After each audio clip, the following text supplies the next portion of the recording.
Have you ever stopped to think about what you really are? Not your name, your profession, or your memories, but the you that observes all of that? What is this silent voice in your head that accompanies you every second? Where does consciousness come from?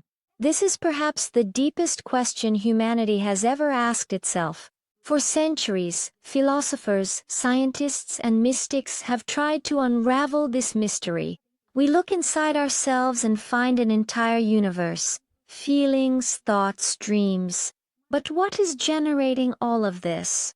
Science offers some truly fascinating and insightful clues. One of the most widely recognized and established theories is the global workspace theory. Imagine your mind as a large theater stage.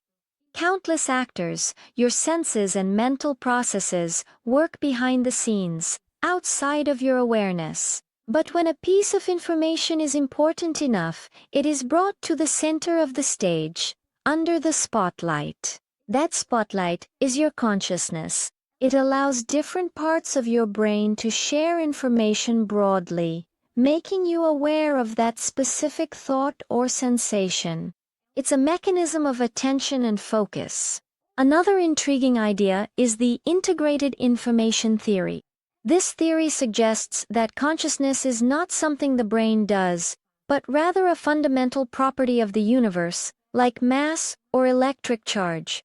According to this view, any system capable of integrating a large amount of information in a complex way possesses some degree of consciousness, from a human brain to, perhaps, an advanced artificial intelligence system or even subatomic particles. Consciousness would then be the capacity of a system to be a unified whole, irreducible to its parts. But science doesn't have all the answers. Philosophy comes into play with the so-called hard problem of consciousness. We can explain how the brain processes information, how neurons fire and create patterns. But how do these physical processes give rise to subjective experience? Why does red light look red? Why can music make us cry?